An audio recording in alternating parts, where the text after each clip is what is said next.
find the answer. Ebright and another excellent science student first had to build a device that showed that the spots were producing a hormone necessary for the butterfly's full development. It means जो उन्हें बताया गया है या project दिया गया है जिसमें ये पूछा गया कि जो स्पॉट्स हैं वो क्यों होते हैं बटरफ्लाइज पर, तो मतलब ये ब्राइट ने जो सबसे सुना था वही अपने डॉक्टर आर्कोहर्ट को बताया कि ये जो होते हैं ये केवल ऑर्नामेंटल होते हैं। इट मीन्स ये केवल बटरफ्लाइज की ब्यूटीफुलनेस को एक्सटेंड करने के लिए होते हैं। तो ये सब सुनकर जो आर्कोहर्ट थे वो सेटिस्फाई नहीं हुए। सो इसलिए उस आंसर को फाइंड करने के लिए ई ब्राइट और अनदर जो एक्सीलेंस स्टूडेंट थे उन्होंने क्या किया, एक डिवाइस बनाई जो ये शो करती थी that the spots for producing a hormone necessary. इसने ये बताया कि जो स्पॉट्स हैं ये प्रोड्यूसिंग अ हार्मोन नेसेसरी, ये एक हार्मोन है जो नेसेसरी है। किस लिए नेसेसरी है? Only for butterflies full development के। ये जो ब्यूटीफुलनेस है इसकी, जो स्पॉट्स हैं इसकी बॉडी पे 25, ये केवल इसकी फुल डेवलपमेंट के लिए नेसेसरी हार्मोन है। This project won eBright first place in the county fair and entry into the international science and engineering fair. और ये जो उन्होंने थ्योरी थी इसको जो एक्सप्लेन किया इस प्रोजेक्ट ने, ई ब्राइट के इस प्रोजेक्ट ने काउंटी फेयर में फर्स्ट प्राइज मिला, यानी फर्स्ट पोजीशन पे उसको रखा गया। एंड इंटरनेशनल साइंस फेयर और इंजीनियरिंग फेयर में उनको उस प्रोजेक्ट से, उस थ्योरी से एंट्री मिल गई। इट मीन्स इंटरनेशनल साइंस और इंजीनियरिंग फेयर में जाने के लिए उनको इस थ्योरी से एंट्री मिली। इट मीन्स उनका जो ये प्रोजेक्ट था, उनकी जो थ्योरी थी, ये उनके लिए बहुत बेनिफिशियल प्रूफ हुई, जिसने उनके आगे के लिए साइंस के लिए दरवाजे ओपन कर दिए। There he won third place for zoology। और वहाँ उन्हें क्या मिला, वहाँ उन्हें zoology में थर्ड प्लेस दिया गया। इट मीन्स उन्हें थर्ड रैंक ली उन्होंने। He also got a chance to work during the summer at the entomology laboratory of the Walter Reed Army Institute of Research।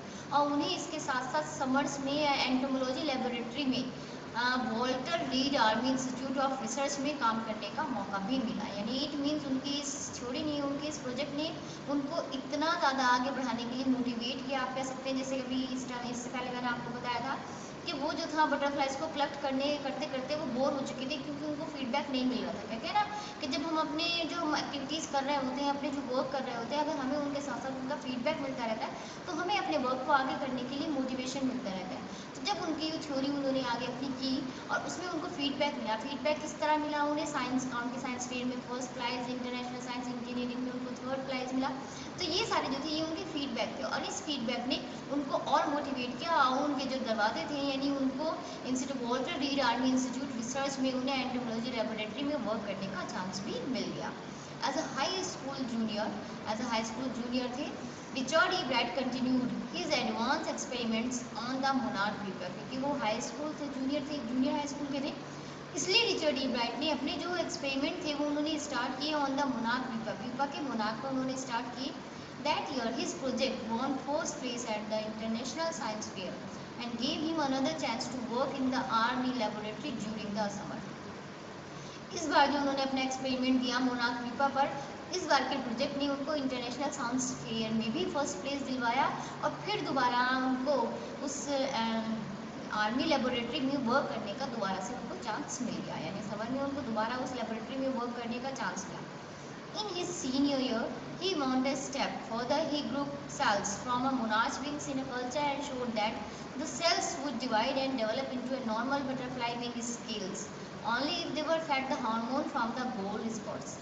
तो इस अब जब वो अपना पहले जो जूनियर स्कूल में थे, मतलब इट मीन्स वो अपने हाई स्कूल के 2 सेशंस होते थे, 2 सेमेस्टर होते थे, तो फर्स्ट सेमेस्टर में उन्होंने अपने एक्सपेरिमेंट दिया, उन्हें फिर सेकंड टाइम उस आर्मी लेबोरेटरी में वर्क करने का मौका मिला, उनको चांस मिला। उसके बाद जब वो सीनियर ईयर में थे अपने हाई स्कूल के, वो और थोड़ा आगे बढ़े। इट मीन्स उन्होंने अपनी थोड़ी और कोशिश बढ़ाई, और इस बार उन्होंने क्या किया, ही ग्रू सेल्स, उन्होंने सेल्स प्रोड्यूस की, ग्रू की फ्रॉम अ मोनार्क के विंग से इन अ कल्चर में, एंड शोड, और ये बताया दैट द सेल्स वुड डिवाइड, के सेल्स जो होती हैं वो डिवाइड होंगी and develop into normal butterfly wing, और उसके बाद ये नॉर्मल बटरफ्लाई विंग में डिवाइड हो जाती है wing scales only if they were fed the hormone. लेकिन ये जब होती हैं जब वो हार्मोन को फीड करती हैं फ्रॉम द गोल्ड स्पॉट्स, यानी जो गोल्ड स्पॉट्स बटरफ्लाइज पर पाए जाते हैं उनसे जब वो हार्मोन की फीडिंग करती हैं, ईटिंग करती हैं, तब ये जो सेल्स होती हैं ये डिवाइड होकर बटरफ्लाइज के विंग स्केल्स में डेवलप हो जाती हैं। That project won first place for zoology eight the international fair. और उनके इस प्रोजेक्ट ने फॉर जूलॉजी में जो उन्होंने ये प्रोजेक्ट किया उसने उनको इंटरनेशनल फेयर में फर्स्ट प्लेस पर पहुंचा दिया। He spend the summer after graduation doing further work at the army laboratory. He spend the summer, उन्होंने अपनी जो गर्मियाँ थी वो उन्होंने आफ्टर ग्रेजुएशन करने के बाद डूइंग फर्दर वर्क, आगे काम करते हुए एट द आर्मी लेबोरेटरी में उन्होंने अपनी जो पूरी गर्मियाँ थी उन्होंने आर्मी लेबोरेटरी में, यानी उन्हें हर बार दोबारा फिर उनको आर्मी लेबोरेटरी में वर्क करने का चांस मिलता गया उनके अपने हर प्रोजेक्ट की सक्सेस के साथ। और उन्होंने अपनी जो गर्मियाँ थी, पूरा जो टाइम था, उन्होंने वो आर्मी लेबोरेटरी में अपने एक्सपेरिमेंट करते हुए स्पेंड की। And at the laboratory of the US department of agriculture, और साथ साथ उन्होंने यूएस डिपार्टमेंट की एग्रीकल्चर लेबोरेटरी में भी साथ साथ वर्क किया। इट मीन्स उन्हें अपने एक्सपेरिमेंट को आगे प्रोसीड करने का अपने प्रोजेक्ट के साथ साथ मौका मिलता रहा। द फॉलोइंग समर, आने वाली समर में, after his freshman year eight Harvard university, after his freshman यानी क्योंकि वो फ्रेशमैन थे तो उनकी हार्वर्ड यूनिवर्सिटी का साल था, हार्वर्ड यूनिवर्सिटी में पढ़ रहे थे। E Bright went back to the laboratory of the department of agriculture. E Bright ने क्या किया कि वो डिपार्टमेंट ऑफ एग्रीकल्चर की लेबोरेटरी में वापस गए and did more work on the hormone from the gold spots, और उन्होंने अपने वो हार्मोन जिस पर उन्होंने प्रोजेक्ट बनाया था कि जो सेल्स जो होती हैं वो डिवाइड होती हैं और डेवलप होकर बटरफ्लाइज के विंग में डेवलप हो जाती है, विंग स्केल में डेवलप हो जाती है, only because of feeding the hormone on the gold spot. तो ये वर्क उन्होंने दोबारा से कंटिन्यू किया, उन्होंने इस पर और एक्सपेरिमेंट किए, उसको और ऑब्जर्व किया using the laboratory sophisticated instruments, यानी लेबोरेटरी में जो सॉफिस्टिकेटेड इंस्ट्रूमेंट्स है उनको यूज़ करते हुए, वो सारे इंस्ट्रूमेंट जो बहुत रेयर केस में हर किसी को नहीं मिल पाते हैं तो वो लेबोरेटरी में अवेलेबल थे, उन इंस्ट्रूमेंट को यूज़ करते हुए he was able to identify the hormones chemical structure, और वो अपने एक्सपेरिमेंट में सक्सेस हो गए। उन्होंने आइडेंटिफाई किया कि हार्मोन्स का केमिकल स्ट्रक्चर क्या होता है। इट मीन्स जो कोशिश कर रहे थे, जो एक्सपेरिमेंट वो करना चाह रहे थे, अपने एक्सपेरिमेंट में वो सक्सेस हो गए। A year and half letter during his junior year, और जूनियर ईयर की बात बता रहे हैं कि 1 और 1.5 साल बाद अपने जूनियर ईयर के, E Bright got the idea of this his new theory about cell life. उन्हें एक नया आइडिया मिला, उन्हें एक नया वर्क करने के लिए मिला कि अब उन्हें जो वर्क करना था वो new theory about cell life के पर वर्क करना था। It came while he was looking at x-ray photos of the chemical structure of a hormone, और ये आइडिया उनके माइंड में जब आया जब वो एक एक्सरे फोटो देख रहे थे of the chemical structure of hormone के केमिकल स्ट्रक्चर का जब वो एक्सरे फोटो देख रहे थे तब उनके माइंड में ये आइडिया आया कि उनको जो थ्योरी करनी थी, जो उनको एक्सपेरिमेंट करना था, वो सेल लाइफ पर करना था। When he saw those photos, जब उन्होंने वो फोटोज देखे केमिकल स्ट्रक्चर ऑफ हार्मोन के, ई ब्राइट डिडंट शाउट, वो चिल्ला नहीं सके। यूरेका और इवन, मतलब यूरेका ने कभी कभार जैसे कह सकते हैं, आई हैव गॉट इट, मतलब वो अपने आप को नहीं रोक पाया, उन्होंने कहा कि मैं पा चुका हूँ, मैं got it, I have got it, मुझे मिल गया है। But he believe that along with his findings about insect hormones the photos gave him the answer to one of biology's puzzles, और उन्हें ये यकीन था कि अपने इन फाउंडिंग इंसेक्ट हार्मोन के ऊपर जो उन्हें मिला है, जो आइडिया उन्हें मिला है, ये फोटोज उन्हें इस बायोलॉजी, इस पजल को, यानी जो सेल्स कैसे वर्क करती है, क्या उनका जो ये स्पॉट्स होते हैं, मतलब जो भी उनको अब हार्मोन पर वर्क करना था, सेल लाइफ पर जो वर्क करना था, उन्हें ये यकीन हो गया, ये बिलीव हो गया कि ये जो फोटोज़ हैं ये उन्हें रास्ता दिखाएंगे, ये उनकी पजल सोल्व करने में उनकी हेल्प करेंगे। How the cell can read the blueprint of its DNA, उन्होंने बताया कि कैसे जो सेल है वो ब्लूप्रिंट ऑफ इट्स डीएनए का ब्लूप्रिंट कैसे पढ़ती हैं। DNA is the substance in the nucleus of a cell that controls heredity. DNA को सभी जानते हैं कि डीएनए एक ऐसा सब्सटेंस होता है न्यूक्लियस का, सेल की न्यूक्लियस का, जो हाइडिटी को कंट्रोल करता है। यानी डीएनए से ही जो क्वालिटीज़ एक पर्सन के अंदर होती है, एक एनिमल या एक इंसेक्ट के अंदर होती है, वो डीएनए से ही दूसरी जनरेशन में फॉरवर्ड होती है। It determines the form and function of the cell. उनके इस आइडिया ने, उनकी इस थ्योरी ने क्या किया कि form and function of the cell, cell का फॉर्म और फंक्शन को उन्होंने डिटरमाइन कर दिया। ये डिटरमाइन कर दिया, उन्होंने कहा कि जो डीएनए है, इस डीएनए से ही सेल की फॉर्म और फंक्शन डिटरमाइन होती है। दस DNA is the blueprint for life, इसलिए कह सकते हैं कि जो डीएनए है वो लाइफ का ब्लूप्रिंट होता है। ब्लूप्रिंट आप कह सकते हैं, लाइक हम कह सकते हैं जैसे सैंपल होता है किसी चीज़ का, तो डीएनए जो है वो लाइफ का एक ब्लूप्रिंट होता है। E Bright and his college roommate James R Wong worked all that night drawing pictures and constructing plastic models of molecules to show how it happened. और उनके जो ईब्राइट थे और उनके जो रूममेट थे, कॉलेज रूममेट थे, जेम्स आर होम, उन्होंने पूरी रात पिक्चर्स ड्रॉ की और ये सब कंस्ट्रक्ट करते रहे, प्लास्टिक मॉडल बनाए उन्होंने मॉलिक्यूल्स को ये शो करने, मॉलिक्यूल्स के प्लास्टिक मॉडल्स बनाए ये शो करने के लिए कि ये सब कैसे होता है, डीएनए जो है वो लाइफ का ब्लूप्रिंट कैसे है, कैसे ये जो सारी क्वालिटीज़ हैं उनको कैसे नेक्स्ट जनरेशन में फॉरवर्ड करता है। इट मीन्स कैसे कह सकते हैं कि जो डीएनए है वो लाइफ का ब्लूप्रिंट है। Together they letter road the paper that explain the theory. और एक साथ मतलब पूरी रात अपनी शिद्दत के साथ काम करने के बाद उन्होंने एक पेपर लिखा जिसमें उन्होंने अपनी पूरी थ्योरी एक्सप्लेन की। इट मीन्स पूरी जो पजल थी, जो आइडिया उन्हें मिला था कि हाउ सेल्स वर्क, सेल्स कैसे काम करती है, या what about the cell life, ये उन्हें मिल गया। इट मीन्स वो अपनी वर्क करते हुए, एक्सपेरिमेंट करते हुए उन्होंने वो सब लिख डाला पेपर्स पे जब वो ड्रॉ कर रहे थे और प्लास्टिक मॉडल्स बना रहे थे। उन्होंने वो सारी थ्योरी लिखी जो उनकी पजल को सोल्व करती थी। इट मीन्स उनको आंसर मिल चुका था। Surprising no one who knew him, Richard E Bright graduated from Harvard with highest honour. Surprising no one मतलब कोई नहीं कह सकता था, तो सब सरप्राइज थे। नो वन कोई नहीं जानता था कि रिचर्ड ई ब्राइट जो है वो ग्रेजुएटेड है from Harvard with highest honour, highest honour से second in his class of 1510, यानी अपनी क्लास में सेकंड थे वो 1510 की स्ट्रेंथ में। इट मीन्स कह सकते हैं कि ई ब्राइट बहुत ज़्यादा इंटेलिजेंट थे। E Bright went on to become a graduate student researcher at Harvard medical School. उसके बाद अपनी ग्रेजुएट करने के बाद ई ब्राइट जो थे वो ग्रेजुएट स्टूडेंट की तरह एज ए रिसर्च में हार्वर्ड मेडिकल स्कूल में गए, अपनी ग्रेजुएट के यानी एज ए ग्रेजुएट स्टूडेंट अपनी रिसर्च को कंप्लीट करने के लिए। There he began doing experiment to test his theory. और यहाँ उन्होंने जो थ्योरी लिखी उन्होंने अपने पेपर पर अपने रूममेट के साथ, यहाँ उन्होंने उस थ्योरी को प्रूफ करने के लिए सारे एक्सपेरिमेंट स्टार्ट किए। If the theory proves correct, और उन्होंने ये सोचा कि अगर ये थ्योरी जो मैंने लिखी है, जो मैंने ऑब्जर्व किया है, जो मैंने रियलाइज़ किया है, अगर ये थ्योरी करेक्ट प्रूव्स हो जाती है, it will be a big step towards understanding the process of life. तो एक ये बहुत बड़ा कदम होगा लाइफ के प्रोसेस को जानने में, लाइफ की प्रोसेस कैसे होती है, कैसे आगे बढ़ती है, कैसे डेवलप होती है, इस सबको जानने में ये एक बहुत बड़ा कदम होगा। It might also lead to new ideas for preventing some types of cancer and other disease. और उन्हें ये भी पता था कि हो सकता है जो मेरी आइडियाज़ हैं ये कुछ बीमारियाँ जैसे कैंसर और अदर तरह की कोई और बीमारियाँ होती हैं उनको रोकने में भी हेल्प कर सकते हैं। इट मीन्स उन्हें ये बिलीव हो चुका था कि उन्होंने जो थ्योरी लिखी है अगर वो उस एक्सपेरिमेंट करने में सफल हो गए, सक्सेस हो गए, तो उनकी जो थ्योरी है, उनका जो एक्सपेरिमेंट है वो एक बहुत बड़ा स्टेप होगा साइंस लाइफ में।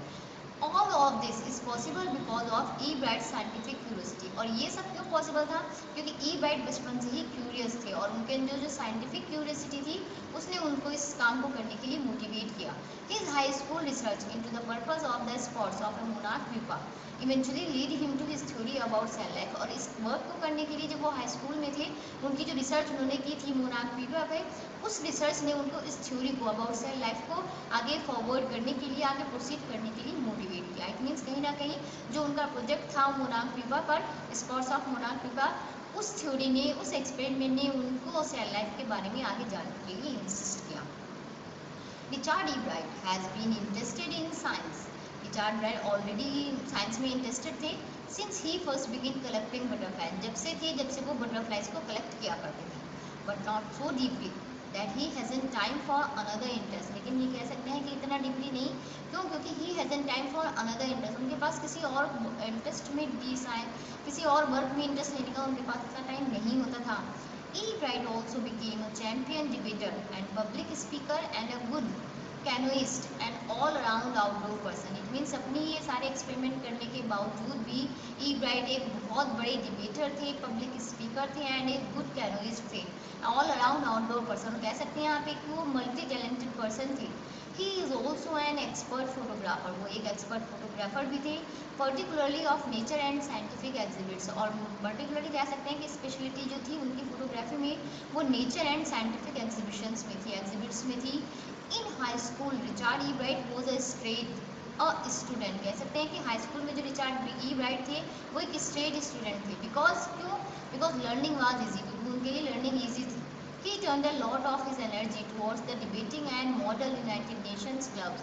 और वो क्या करते थे, अपनी मोस्टली जो एनर्जी थी वो किस में यूज़ करते थे? डिबेट्स करने में और मॉडल्स बनाने में। यूनाइटेड नेशंस क्लब्स के मॉडल, यूनाइटेड नेशन क्लब्स के मॉडल्स में यानी डिबेट्स करने में वो अपनी एनर्जी को यूज़ किया करते थे। He also found someone to admire, Richard A. Wheeler, his school studies teacher and advisor to both club. He also find someone, वो उन्हें एक और पर्सन मिला एडमायर करने के लिए, तारीफ करने के लिए, रिचार्ड ए। जो रिचार्ड ए उनकी हमेशा तारीफ किया करते थे, उनको हमेशा अप्रिशिएट किया करते थे।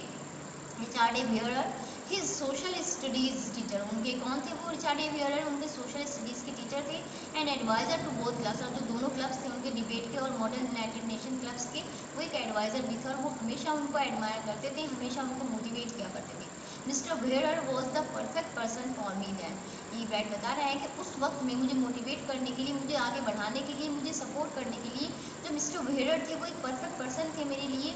ही open my mind to new ideas. E Bright said, E Bright कह रहे हैं कि उन्होंने मेरा माइंड जो है वो न्यू आइडियाज़ के लिए ओपन किया, मुझे हमेशा न्यू करने के लिए मोटिवेट किया, हमेशा न्यू सीखने के लिए मोटिवेट किया। तो उस वक्त मिस्टर वियरर जो थे वो मेरे लिए बहुत ही एक पर्सन थे जो मुझे हमेशा मोटिवेट करते थे, हमेशा मुझे आगे बढ़ने के लिए, सक्सेस के लिए मुझे हमेशा आगे वो इंसिस्ट किया करते थे।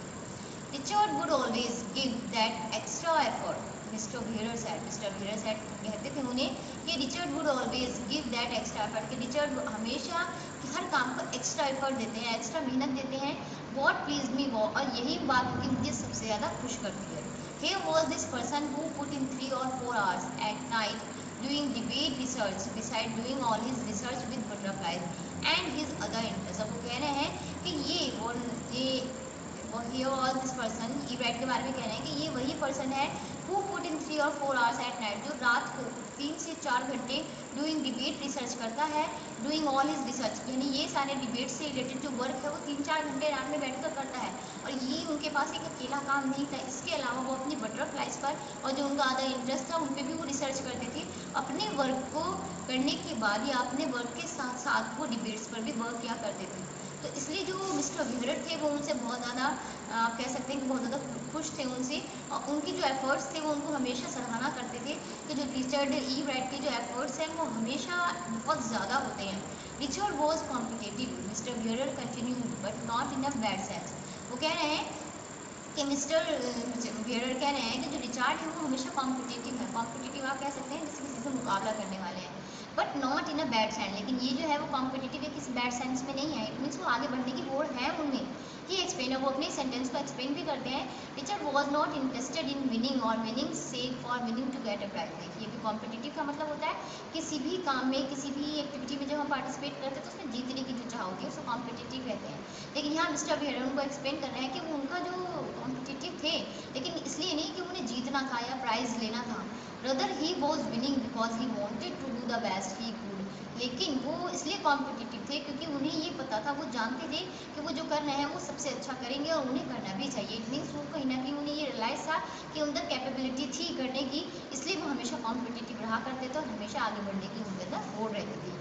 For the right reasons he wants to be the best, और यही सही रीज़न है कि वो जो है वो सबसे बेस्ट है। इट मीन्स यहाँ वो ये ब्राइट को बहुत ज़्यादा अप्रिशिएशन कर रहे हैं और कह रहे हैं, और यही रीज़न है कि वो सबसे बेस्ट बनना चाहता है, सबसे आगे। सबसे बेस्ट का मतलब इट मीन्स वो अपने वर्क में कभी भी इरेस्पॉन्सिबल नहीं होता है और उसको जो अपना वर्क है, अपना जो इंटरेस्ट है, उसको बड़ी रेस्पॉन्सिबिलिटी के साथ वो आगे प्रोसीड करता है। And that is one of the ingredients in making of a scientist. और ये एक मेन ऐसी क्वालिटी है जो किसी भी इंसान को साइंटिस्ट बनने के लिए बहुत ज़्यादा इंपॉर्टेंट होती है। इट मीन्स उन्होंने कहा कि ई ब्राइट के अंदर वो सारी क्वालिटीज़ हैं जो एक इंसान को साइंटिस्ट बनाती हैं। Start with the first rate mind and add curiosity and mix in the will to win for the right reason. कह रहे हैं start with the first rate mind, start मैंने स्टार्टिंग से अपने माइंड से अपने आइडियाज़ निकालना, ऐड क्यूरियोसिटी, उसमें क्यूरियोसिटी को ऐड करना, and mix in the will to win, और अपनी डिज़ायर को, अपनी विल को उसमें मिक्स करना, to win the for right reason, ताकि हम अपने सही तरीक़ों से उसमें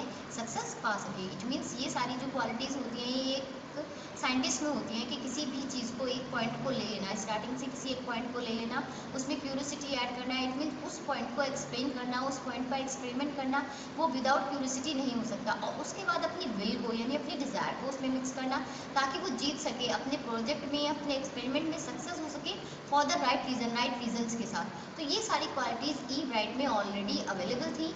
ई Bright has these qualities, E Bright के पास ये सारी क्वालिटीज़ थी from the time the book the travels of monarch. और ये सारी क्वालिटीज़ उनमें अभी नहीं थी, ये तब से थी जब उनकी मम्मा ने उनको मोनार्क एक्स के बारे में एक बुक ला कर दी थी।